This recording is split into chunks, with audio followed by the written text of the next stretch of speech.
Gittin Daf Yomi Aleph, artificial intelligence and authenticity, mezuyaf mitocho. We're all struggling to learn how to use artificial intelligence constructively now that it's become so easily available to the man on the street. Everybody can access it and use it.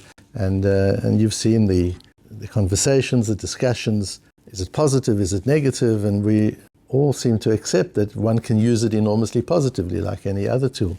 But it also has potential negative consequences. Recently, I had to give quite an important speech, and just for fun, I asked ChatGPT to write the speech for me.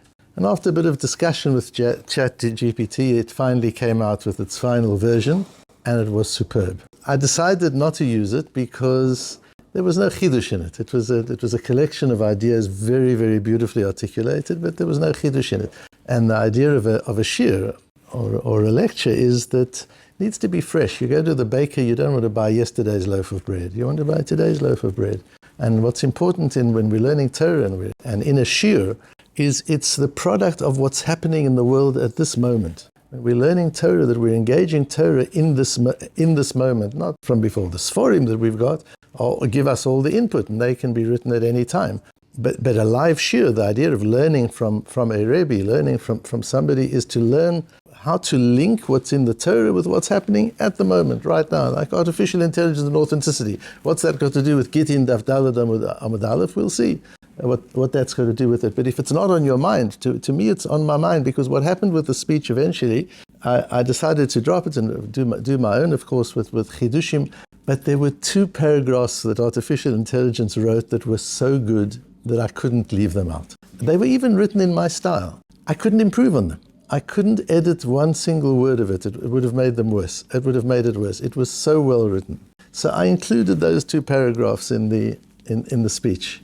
And nobody noticed, of course, but I did. And I felt that including those 2 paragraphs, as well as they were written, damaged the integrity of the whole. And I've been wondering, is that a valid thing? Is that the way to use it? Is that not the way to use it? Should we incorporate, when you write a blog, should you incorporate pieces from ChatGPT, or should it all be your own writing? It's much longer if it's your own writing. If you're sending an email out to your staff, should you ask ChatGPT to write the email, or should you write it yourself? Should you do a combination, a bit of a hybrid, which is what a lot of people are now doing? But I felt this hybrid didn't sit comfortably with me. So that's what was on my mind when I was learning this sugya. And let's see how we understand such modern issues from a sugya in the Gemara from so long ago.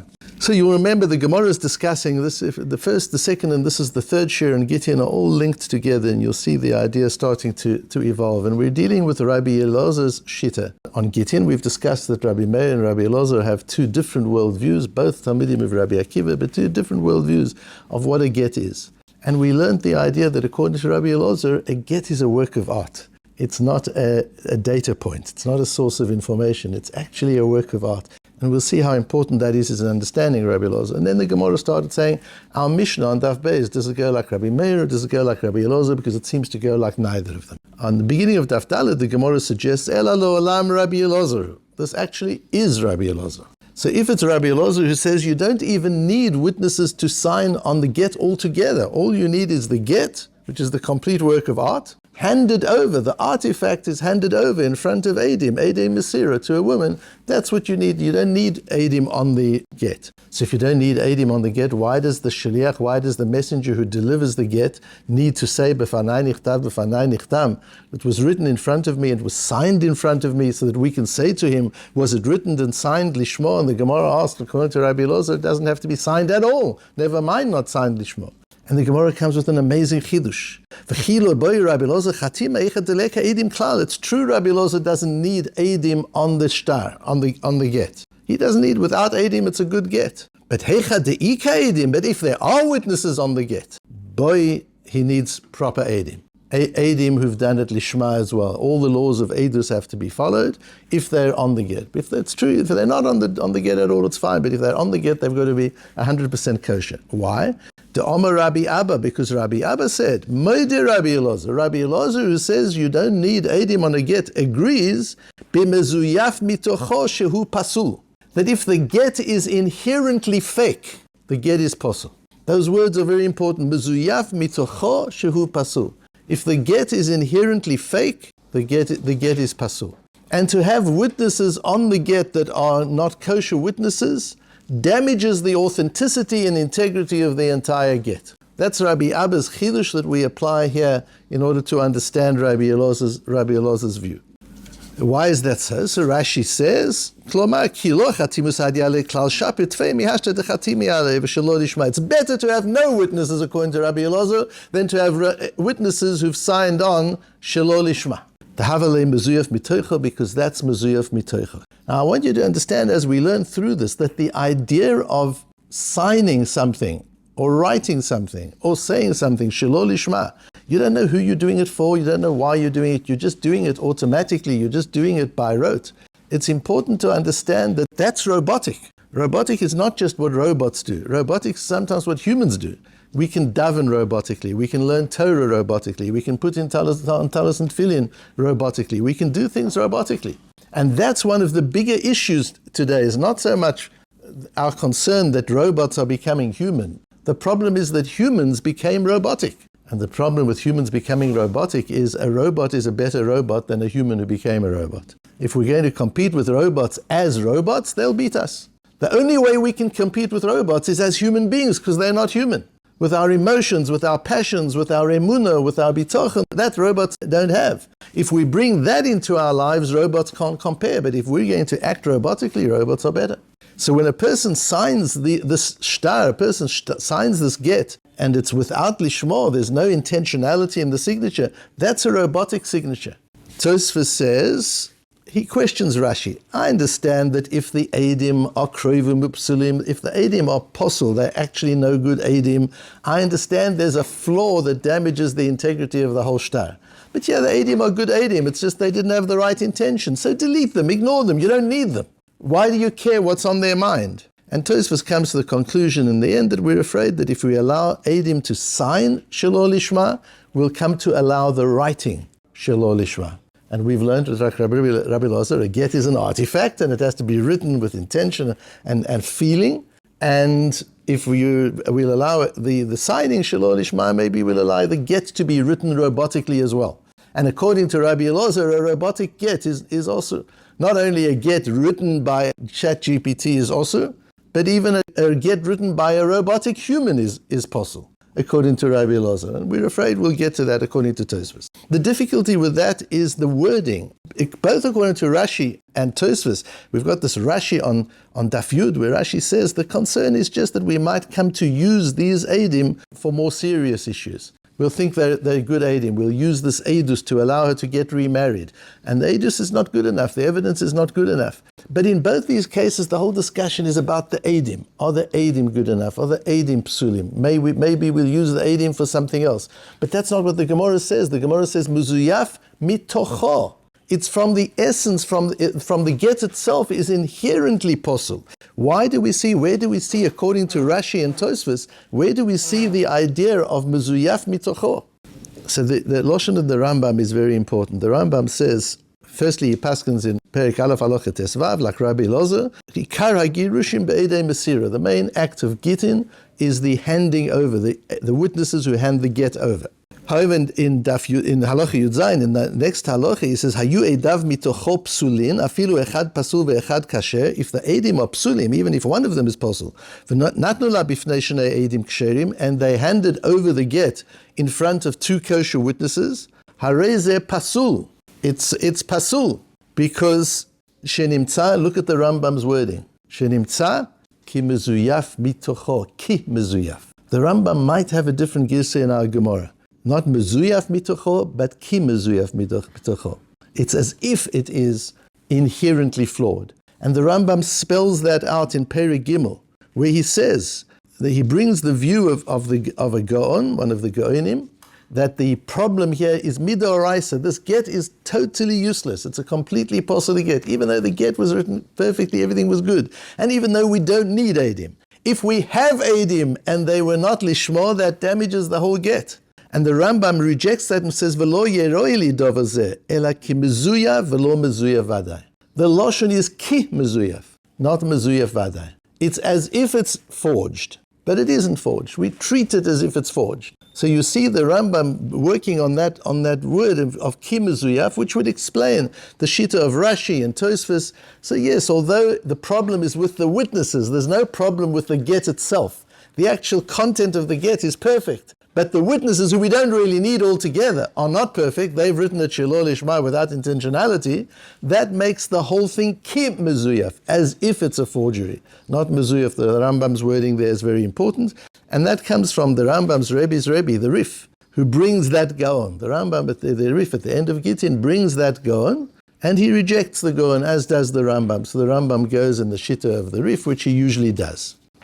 So all of that would seem to be that the issue is the Eidim. The get is fine, but the issue is the Geidim. The problem is with our wording, with the way we've got it in our Gemara, where Rabbi Abba says, what is Rabbi Abba word? Omar Rabbi Abba, moide Rabbi Elazar b'mezuyaf mitocho. Rabbi Elazar agrees that when it's mezuyaf mitocho, the get is pasul. And this is a case of mezuyaf mitocho, which seems to imply it's inherently flawed. The problem is inherent. And even though we can say, so once the Chachomim said the Eidus is no good, it's true, we don't need Eidim altogether, but the Chachomim said Eidim shelo lishmo damages the get, so the Chachomim made the Eidim psulim, and now you've got Eidim psulim on the get, that damages the entire get. That's one way to learn it. But that still didn't sit comfortably with me until I came across a piece of the Sridei Eish. The Sridei Eish is Rabbi Yaakov Weinberg. He wrote the famous sets of Shailas Utshuvas, the Sridei Eish. Rabbi Yaakov Weinberg was a very big, an Odom Godel, even as a young man in Lithuania. And then he went to take over the Rabbinical Seminary in Berlin. Rabbinical Seminary in Berlin was established by Rav Hildesheimer in the 1880s. And after Rav Hildesheimer's, Reb David Tzvi Hoffman was there, big posek of the door. We used Reb David Tzvi Hoffman's work until today. And after him, Reb Avram Elio Kaplan, who was one of the Goinim of Telz Yeshiva. So the Rabbinical Seminary was an interesting institution because the learning was al Taharat HaKodesh. The learning was absolutely pure, but they prepared people to become rabbis in Western Europe. So they learned philosophy, they got university degrees, they learned scientific analysis of texts. It was a very broad-minded kind of place, and yet the Torah was so great, and it was accepted as a great Mokum Torah. Even though it was in Western Europe, it was designed to produce Rabbonim for Western Europe. And after Avram Elia Kaplan, the Sridei Eish became the head of that seminary, and then he survived the war as a partisan later on in one of the camps and landed up in Montreux in Switzerland, where one of my Rabbeim, Reb Chaim Lipschitz, learned with him, became a Talmud Muvak of Rabbi Chil Weinberg in Montreux. Rabbi Chil Weinberg was a Talmud of Reb Naftali Amsterdam, who was one of Rabbi Yisrael Salanter's key Talmidim. So it's an important part of our canon of what constitutes Lithuanian Torah. And Rabbi Chil Weinberg, who has a very courageous and bold approach always, says over here that the Rishonim discuss, that we're worried that these Eidim may be used for something else. This is talking about how to define this psul, this flaw. But it's not about the reason for the flaw. The reason for the flaw is different. The reason is shechazal pashlu lishtar sheyesh bo ziyuf kolshehu. If there's anything inauthentic in a shtar, the shtar is not a shtar. That's the chidush of Rabbi Yaakov Weinberg. V'chol shtar sheyesh bo ziyuf or tarmit or sheker eno ela chaspa. Any document, any shtar, particularly where we're talking about a shtar kinyan, never mind the shtar raya, but even especially when we're talking about a shtar kinyan, where the shtar itself, as we learn, because to understand Rabbi Chil Weinberg, you need to understand the last two shiurim that we've had. Because the get is a work of art. The get is a standalone. The get is not a source of information and data. If it was a source of information and data, then there's one piece of data which is inaccurate, delete that piece and use the rest of it. Just sort it out. But you see, the get is not data. That the get is a standalone. So imagine you have a Leonardo da Vinci painting. There's one problem with the painting. The problem is that the signature of Leonardo da Vinci at the bottom of the painting was forged. We know it was his painting. It was his painting. He painted it. But the signature's forged. How much does that damage the value of the painting? Enormously. And the art dealers will tell you if there wasn't a signature there at all, it would be better, because then it would be 100% genuine. We know it's Leonardo da Vinci's painting. That's not the question.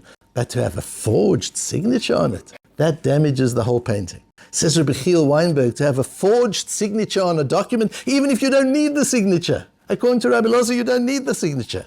But there's still forgery, there's sheker in it. There's something wrong, there's a psul in it. And when you've got something inauthentic, mingled into an original work of art, which is what a get is, that damages the integrity and the authenticity of the whole. And so back to my question, when I incorporated a little piece of ChatGPT into a shiur and felt so unhappy with it, uncomfortable with it, although it was so beautifully written, what is the issue? If the shiur is just a collection of information and you gather from this sefer and that sefer and you cut and you paste and you put it together, fine. If there's something in it which is wrong or inauthentic, you just leave that piece out. It doesn't damage the whole. It's just a collection of information. So you take the information which is accurate and you leave the information which is not accurate. But if a shiur is a work of art, if a shiur is an integrous whole with an approach and with passion and with energy and with originality, to stick in something into it which is not created by the creator, not created by the author, not created by the artist, that damages the authenticity of the whole. That damages the whole piece. And so once again, as we discussed yesterday and the day before, important that we understand what we're dealing with, especially when it comes into the area of artificial intelligence. Are we dealing with information? Use it. Make use of it. If you're dealing with information, there's nothing wrong with it. You've got to be careful that the information is accurate. If the information is not accurate, delete the inaccurate pieces. But if you're creating something, if you're creating a work of art, people are discussing artificial intelligence can already compose songs, write poetry, paint paintings. Is this going to be art or not, is the whole discussion. And what we come out with based on Rabbi Elazar and Rabbi Abba's view of Rabbi Elazar is, not only isn't that art, but even if only a small piece of it is incorporated into the art, it's a mezuyaf mitocho, it has within it flawed fakery, and flawed fakery in an authentic piece of communication, in an authentic piece of art, damage, it puzzles, it disqualifies the entire piece of art.